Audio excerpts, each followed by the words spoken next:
வணக்கம்.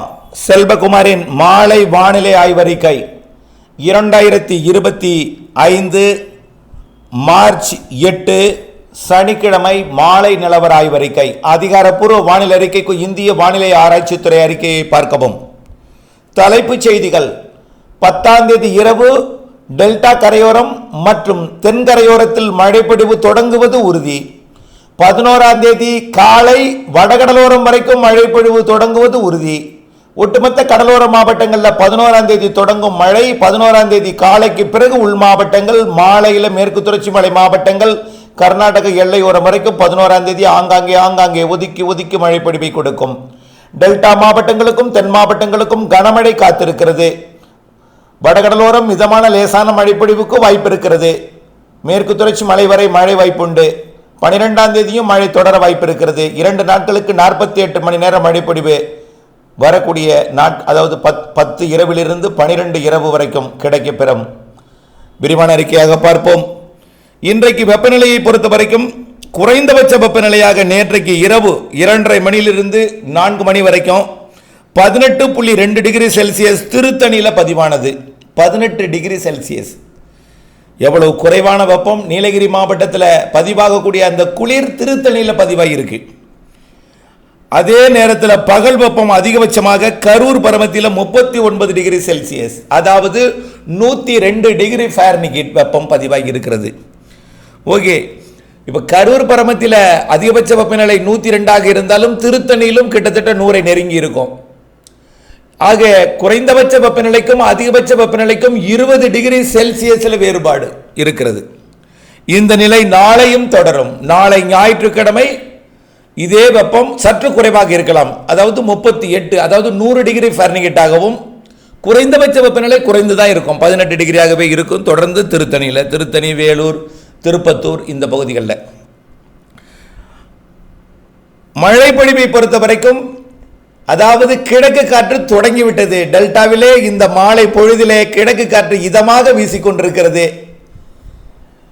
நாளை மாலையிலிருந்து வெப்பம் தணிந்துவிடும்.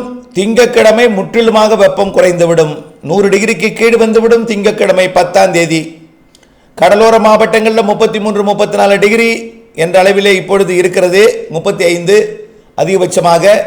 இது வரக்கூடிய 10ஆம் தேதி 32, 33ஆக குறைந்துவிடும். அதிகபட்ச வெப்பநிலை 36ஆக பதிவாகும். அதாவது ஈரோடு, கரூர் பரமத்தியில் 36, 37க்கு மேல் போக வாய்ப்பில்லை அந்த நாட்களிலே. 10ஆம் தேதி திங்கட்கிழமை நள்ளிரவு, அதாவது 10ஆம் தேதி திங்கட்கிழமை இலங்கையில் காலை தொடங்கும் மழை. வடக்கு கிழக்கு மாகாணங்களில் மாலை தொடங்கிவிடும். நள்ளிரவிலே கோடியக்கரை முனை மற்றும் ராமேஸ்வரம் மற்றும் தூத்துக்குடி மாவட்ட கடலோர பகுதி, கன்னியாகுமரியிலிருந்து காரைக்கால் வரைக்கும் உள்ள கடலோர பகுதிகளில் குறிப்பாக முதலில் மழை தொடங்கும் இடம் கோடியக்கரை முனை மற்றும் ராமேஸ்வரம் பகுதி, தூத்துக்குடி பகுதி. இதில் முதல்ல மழை தொடங்கும் 10ஆம் தேதி நள்ளிரவு திங்கட்கிழமை இரவு.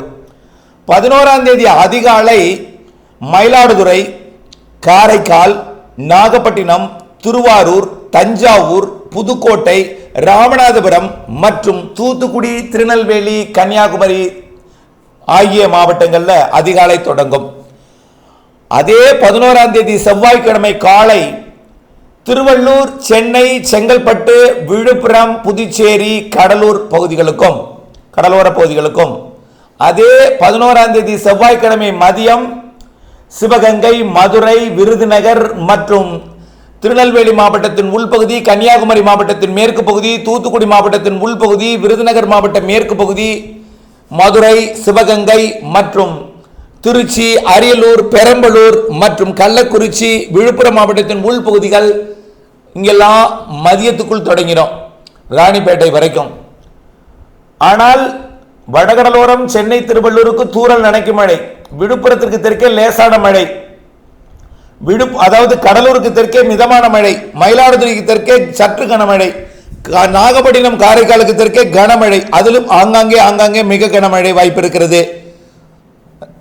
தஞ்சாவூர், திருவாரூருக்கும் ஆங்காங்கே கனமழை. அதே போல தெற்கே போக போக மிக கனமழை பொழிவு உண்டு. மாஞ்சோலை, நாலுமுக்கு, ஊத்து, காக்காட்சி போன்ற பகுதிகளில் மிக கனமழை வாய்ப்பு உறுதி.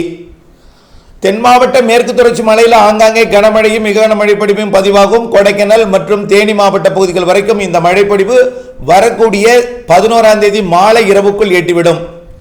11ஆம் தேதி செவ்வாய்க்கிழமை மாலை இரவில் நீலகிரி வரைக்கும் எட்டிவிடும். கிருஷ்ணகிரி மற்றும் தருமபுரி, ஈரோடு ஆகிய மாவட்டங்கள் வரைக்கும் மழை எட்டினாலும் கர்நாடக எல்லையோர, ஆந்திர எல்லையோரத்தில் தூறல் நனைக்கும் மழை ஒதுக்கி ஆங்காங்கே தூறல் நனைக்கும் மழை பொழிவுகள் கொடுக்கும். தெற்கே வர தென்கிழக்கே போகத்தான் மழை பொழிவோட அளவு கூடுதல். அதாவது சரியாக சொல்லப்போனால் டெல்டா கடலோரம் மற்றும் தென் கடலோரம் நம்பர் 1 இடத்தை பிடிக்கும். அதுக்கு அடுத்தபடியாக டெல்டாவின் உள்பகுதியும் தென் மாவட்ட பகுதிகளும் அடுத்த இடத்தை பிடிக்கும். அடுத்த இடத்தை வட கடல் ஓரம் மற்றும் மத்திய உள் மாவட்டங்கள், மேற்கு தொடர்ச்சி மலை மாவட்டங்கள் கிடைக்கும். ஒதுக்கி ஆங்காங்கே பெய்யக்கூடிய மழை 48 மணி நேரம், அதாவது 12ஆம் தேதி அதிகாலையும் டெல்டாவில் இருக்கும். அதாவது இந்த மழை பொழிவு தொடங்கியதிலிருந்தே விட்டு இருந்து கொண்டே இருக்கும். கடந்த சுற்று எப்படி இருந்துச்சோ அதே போல கடந்த 28ஆம் தேதி மற்றும் மார்ச் 1ஆம் தேதி எப்படி மழை இருந்ததோ அதே போல மழை தொடங்கியதிலிருந்து 2 நாட்களுக்கு அவ்வப்பொழுது ஆங்காங்கே விட்டு ஒதுக்கி மழை பொழிவு கொடுத்து கொண்டே இருக்கும்.